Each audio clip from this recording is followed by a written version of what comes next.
Hello, welcome to all our viewers in Nigeria and around the world to Midday News on Global Television, coming to you live from the nation's capital, Abuja. I am Satya Yakubu.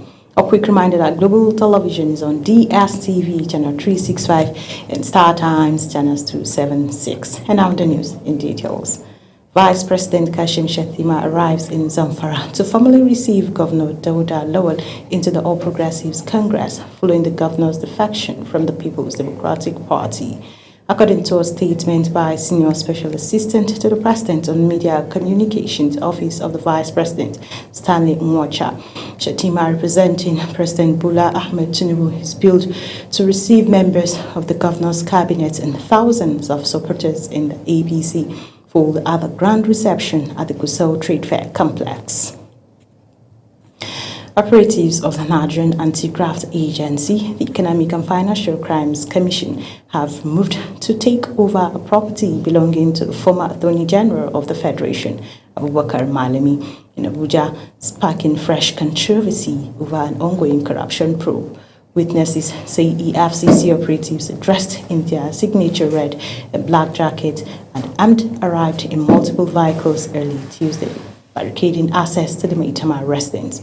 Upo Uyi Abonfuigbe reports. The operation caused tension in the highbrow area as security personnel sealed off the streets leading to the property. Addressing the media, former Attorney General of the Federation, Abubakar Malami, said efforts to access the property located at number 2 Korakas Close, at number 2 Korana Close off Amazon Streets in Maitama, Abuja, were unsuccessful as the operatives sealed off the area as the officials did not present a court's order but insisted they had instructions to take over the property. Without further recourse to the court, without seeking for an order to seal my properties, without seeking for an order to evict me and my family members from the property, without seeking a court order for the appointment of receiver manager, the EFCC came yesterday to effect forceful eviction. They were unable to conclude on the process yesterday and reinforced this morning with a lot of personnel that are armed and indeed forcefully take over possession of my family residence. Malami describes the action as politically motivated, maintaining that he had consultative visits following his political participation over time, but remains calm and undeterred despite the development. So the fact that these things happen at a time when I was receiving tremendous goodwill messages, solidarity visits and courtesies can certainly be a basis for people to insinuate perhaps the political persecutions associated with the conduct of any agency, any federal government agency. So people are free to insinuate those things, and I think that those insinuations of political undertones cannot legitimately be displaced. The latest move comes months after a federal high court in Abuja granted an interim forfeiture order on dozens of properties allegedly linked to Malami and his family. The court had directed the Anti-Graft Agency to invite any interested parties to show cause why the assets should not be permanently seized. Uyi Agmofwegbe, reporting for Global TV News. Former Governor of Kaduna State Nasir El-Rufai was at the Federal High Court in Kaduna for his alleged money laundering trial. The Independent Corrupt Practices and Other Related Offences Commission (ICPC) had earlier announced that El-Rufai will be arraigned at the Federal High Court in Kaduna. The charges filed include counts ranging from conversion of and possession of public property to money laundering. The National Agency for Food and Drug Administration and Control, NAFDAC, has issued a nationwide alert to healthcare professionals and the public following the confirmation of counterfeit batches of 500 milligrams and 50 metamides on circulation. Bamthera, known genetically as Rituximab, is a critical antibody injection used in the treatment of serious conditions including blood cancers such as non-Hodgkin's and chronic leukemia, as well as diseases like arthritis. The agency stated that the drug works by targeting and destroying human harmful B cells in the body.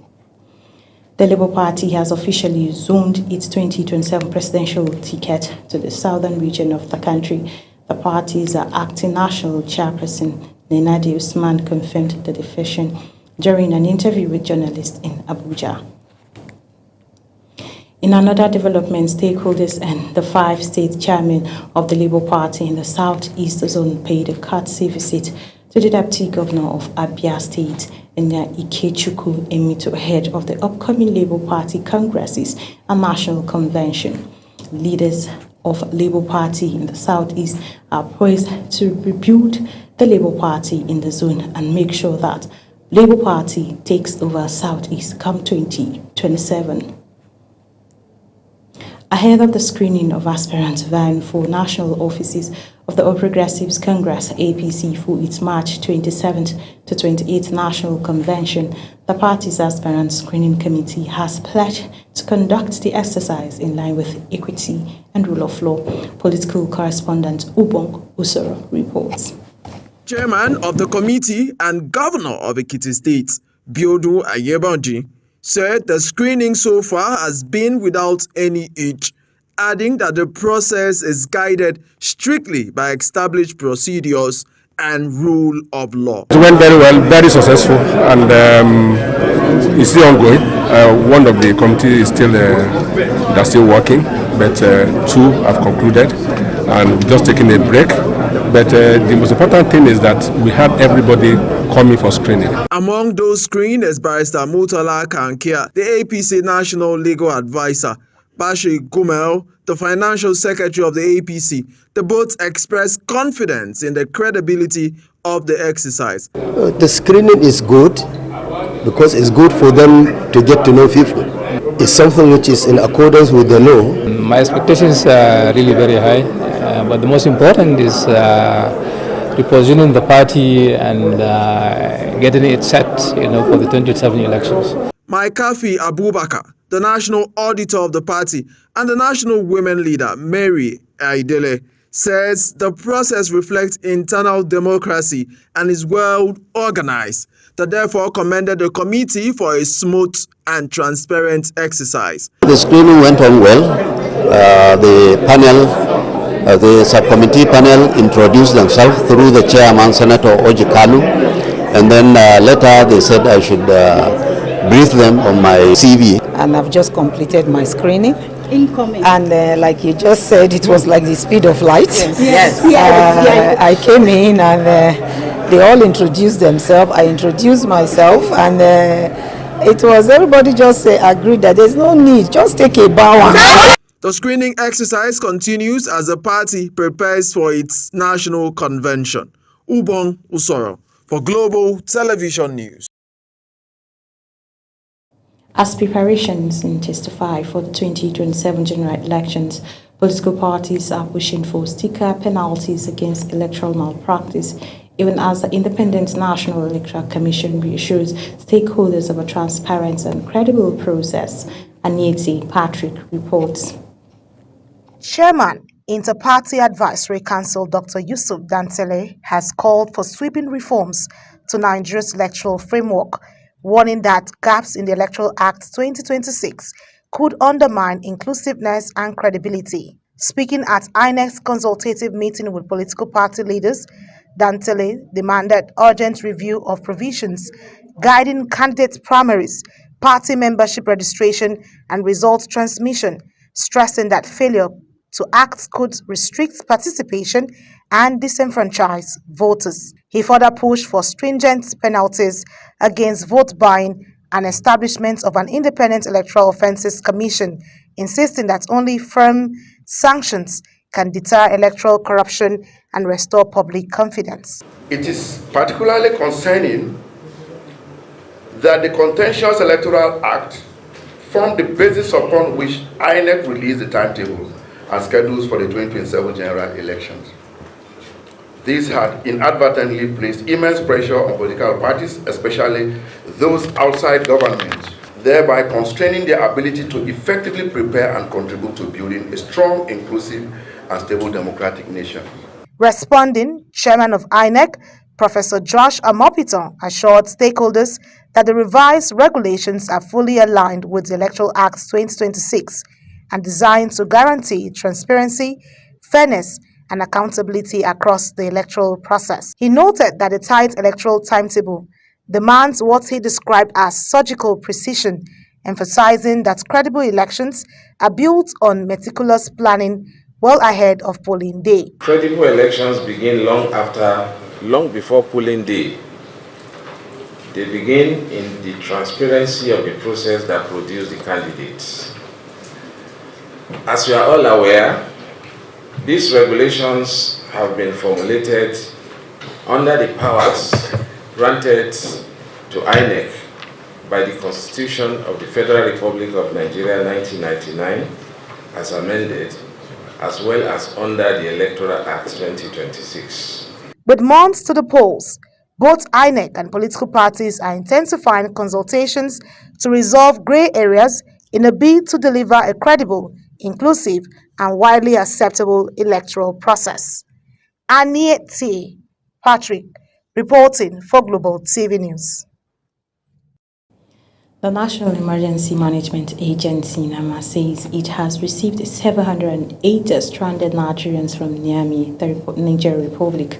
The agency's head of operations in Kano office, Nura Abdullahi, made this known while briefing newsmen shortly after receiving the returnees at the Malam Aminu International Airport, Kano.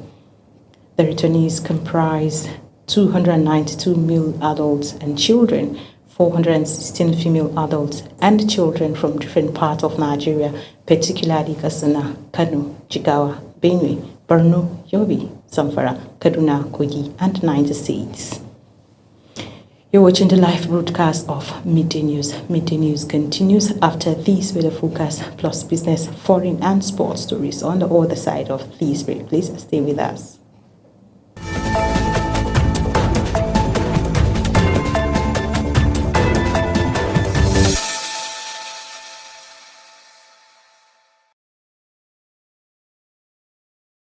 Welcome back from that short break. The federal government is seeking stronger partnerships with the investors and development partners to unlock Nigerians' vast agricultural potential and build a climate-resilient food system. Speaking at the Nigeria United Kingdom Investment Forum in London, the Minister of Agriculture and Food Security, Abubakar Kari, highlighted the sector's critical role, noting that agriculture employs nearly 70% of Nigerians' workforce and contributes over 24% to the nation's GDP. The minister outlined the ongoing government interventions, including irrigation support, improved seed systems, mechanization, and agro-processing initiatives aimed at boosting productivity and sustainability. The leadership crisis within the National Union of Road Transport Workers has escalated in Abuja as Musliu Akinsanya, popularly known as MC Oluomo, reclaims the union's national secretariat, sparking allegations of invasion, vandalism, and a breakdown of due process. The NURTW is condemning what it described as an early morning invasion of its headquarters by unsuspected hoodlums, allegedly acting on behalf of a former union leader enforcing the court's judgments. Aniette Patrick reports. General Secretary of the Union, Kayode Agbeyongi, says the incident occurred around 7 a.m., disrupting operations and preventing staff from gaining access to their offices. He insists the move was unlawful, arguing that due legal procedures were ignored, despite ongoing court cases and an appeal already filed, alongside a stay of execution. The union also alleges that properties within the complex were vandalized, with furniture and valuables destroyed or taken away during the takeover. Agbeyongi is calling on security agencies and the public to take note of the situation, warning that such actions could threaten industrial harm.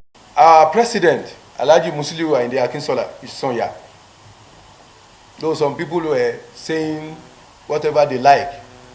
Somebody who was not joined in any suit at all. Baruwa did not had a credible change. He didn't handle the election that brings the new administration in place in 2023. That was what brought about this operation. However, the NURTW president, Musiliu Akinsoya, described the incident as a forceful takeover, maintaining that he was not party to the judgments being enforced. He says the ruling is already under appeal with a stay of execution in place, and urged members of the union to remain calm as the legal process continues. A leadership crisis has deepened within the transport union as a key figure dismissed claims surrounding Baruwa's emergence as president, insisting his name does not appear in the judgment being circulated. He maintained that the presidency was zoned to the southwest and that he had initially supported Baruwa's emergence as Lagos State chairman, but relations broke down after 2 years in office. As tensions simmer, security agencies are set to be monitoring the situation, while all parties are being urged to allow the rule of law to prevail.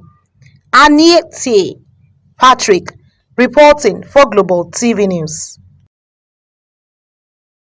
On the foreign scene, Ghana and European Union have signed their first formal defense partnership as the country presents itself as a regional defensive wall against the growing extremist violence threatening West Africa. European Commission Vice President Kaja Kallas stated that the landmark agreement will allow closer cooperation in areas from counter-terrorism to cybersecurity, hailing the agreement as a landmark move between the bloc and the West African countries. Agomofwegbe has the rest of the story. The agreement was signed as coastal West African nations seek to prevent a spillover of violence from the neighboring Sahel, where armed groups linked to Al-Qaeda and the Islamic State group have intensified attacks in recent years, with the European Union Commission Vice President Kallas describing the deal as the first of its kind between the EU and Ghana. The agreement builds on a broader €50 million EU support package delivered since 2023, which has included advanced communication systems and boats aimed at bolstering Ghana's border security. EU and Ghana share a long-standing partnership that goes well beyond development and trade. Today, we are taking it to a new level, further assigning a new security and defense partnership. This is the first kind of its kind in African country. And it matters because security in Europe and Africa is deeply, deeply interconnected. Ghana's National Security Coordinator, Osman Abdulrazak, said the partnership comes at a time of evolving threats at both national and regional levels. This comes at a time when the complexity of national and regional security requires a review of strategic alliances and retooling of our state security and intelligence agencies, such that we can cooperate in unique paradigm shifts to be able to facilitate the stability of the state and the sub-region. The country shares a border with Burkina Faso, which, if combined with other countries in the Sahel, account for nearly half of all terrorism-related deaths for the third consecutive year in 2025, according to a tally from the Global Terrorism Report released this month. As extremist insurgencies continue to wreak havoc in Burkina Faso, Mali and Niger, observers have warned that without sustained political and economic engagement to address long-neglected rural areas, military-focused campaigns will not be able to stem the violence on their own. Uyi Agmofwegbe, reporting for Global TV News. And in sports, Manchester United legend Rio Ferdinand has named Arsenal's David Raya as the current best goalkeeper in the world. Ferdinand stated this while speaking about Raya's absence from the Arsenal starting exile against Manchester City in Carabao Cup final. Raya was benched by Arsenal manager Mikel Arteta as Kepa Arrizabalaga started the Carabao Cup final ahead of his fellow countryman.